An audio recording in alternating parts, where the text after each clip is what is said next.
गिरिराज सिंह गुस्से में हैं। केंद्रीय मंत्री पटना पहुंचे तो उन्होंने ममता दीदी को तो खूब सुनाया ही सुनाया और बांग्लादेश में जो हिंदुओं पर हो रहा है उस पर भी पूरा भड़क गए। नमस्कार, दर्शन न्यूज में आपका स्वागत है। मैं हूं अनुराग। गिरिराज सिंह केंद्रीय मंत्री पटना पहुंचे और पटना पहुंचते ही बरस पड़े ममता दीदी पर, बरस पड़े जो बांग्लादेश में हो रहा है उस पर, और भी उन्होंने बिहार के सियासी मुद्दों पर बेबाक राय रखी।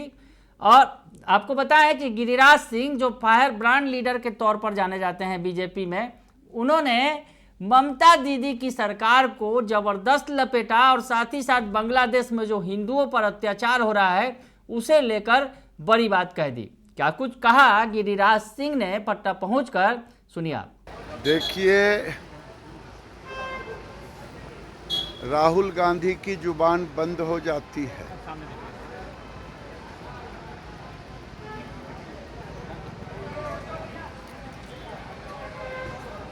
राहुल गांधी की जुबान बंद हो जाती है जब कलकत्ता में हमारी बेटी डॉक्टर के साथ सरकारी बलात्कार होता है, सरकार के संरक्षण में होता है। ममता बनर्जी को चाहिए जब तक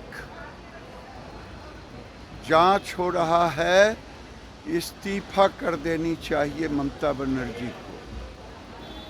अगर उसमें थोड़ी सी भी नैतिकता है तो इस्तीफा कर देनी चाहिए।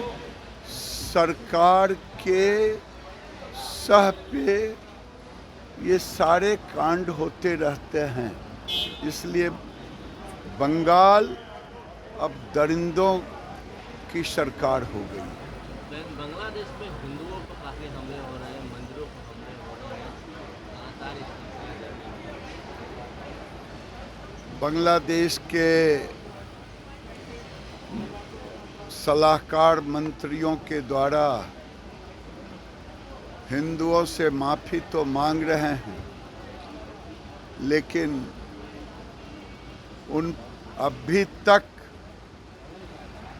हिंदुओं पर हो रहे अत्याचार रुक नहीं रहा है बांग्लादेश में। और बांग्लादेश के स्थिति से भारत के सनातनियों को भी सबक लेनी चाहिए। वक्फ बोर्ड पर हंगामा क्यों गिरिराज सिंह जी? वक्फ बोर्ड पे हंगामा कौन कर रहे हैं?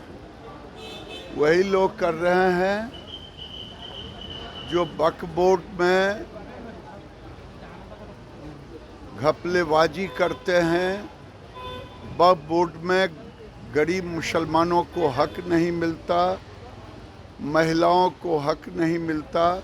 मैं तो कहता हूँ वक्फ बोर्ड की ज़मीन को गरीब मुसलमानों में बांट देनी चाहिए।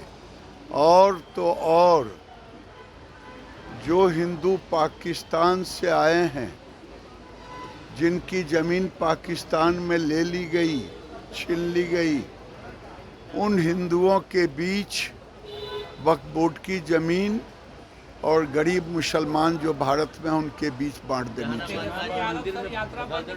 तो सुना आपने कि गिरिराज सिंह गुस्से में हैं और कह रहे हैं कि बंगाल में जो कुछ हुआ, बंगाल में दरअसल जिस तरह से डॉक्टर बिटिया के साथ सलूक हुआ, रेप के बाद हत्या कर दी गई और उन्होंने इसे सरकारी अत्याचार बताया, सरकारी जो तौर पर बताया कि सरकार के जो लोग हैं उन्होंने सुनियोजित तरीके से इस घटनाक्रम को अंजाम दिया। उन्होंने ये कहा, बांग्लादेश का भी जिक्र किया और साथ ही साथ आज जो घटना हुई, आज जो जहानाबाद में जो घटना हुई उसका भी जिक्र उन्होंने किया। उस पर उन्होंने क्या कुछ कहा, जहानाबाद में जिस तरह से श्रद्धालुओं की मौत हो गई, जो कांवरिया थे, दर्शन को गए हुए थे, उस दौरान 7 लोगों की मौत हो गई और कई लोग घायल हैं, तो उस पर भी उन्होंने दुख व्यक्त किया और साथ ही साथ सलाह भी दी। क्या कुछ कह रहे हैं, सुनिए। जहानाबाद में जो घटना घटी है, क्या कहेंगे? जहानाबाद में जो घटना घटी है ये दुखद है, बहुत ही दुखद है। मैं शिव भक्तों से कहूँगा कि महादेव की भक्ति तो करें, लेकिन संभल के करें। जो घटना हुई वो आपाधापी में ज़्यादा हुई है, जैसा कि लोगों ने बताया। मैं शिव भक्तों से कहूँगा कि सावन में ही नहीं, जब भी महादेव का आप जल अभिषेक करने जाएं तो थोड़ी शांति भी रखें, थोड़ा सब्र भी रख के। तो सुन लिया आपने कि गिरिराज सिंह ने उस पर क्या कहा। उन्होंने मौत पर दुख जताया और साथ ही साथ सलाह दी कि आप दर्शन करने जरूर जाएं, लेकिन थोड़ा संयम बरतें। तो गिरिराज सिंह ने पटना पहुंचकर जो है सभी को सुना दिया है। पटना पहुंचकर उन्होंने भड़कते हुए कह दिया है कि बंगाल में जो कुछ हुआ है उसके लिए सीधे सीधे ममता बनर्जी जिम्मेवार हैं, और बांग्लादेश में जो कुछ हो रहा है हिंदुओं के साथ वो बिल्कुल भी ठीक नहीं है। बने रहिए दर्श न्यूज़ के साथ, तमाम खबरों से आपको अपडेट रखेंगे। फिलहाल के लिए इतना ही, धन्यवाद।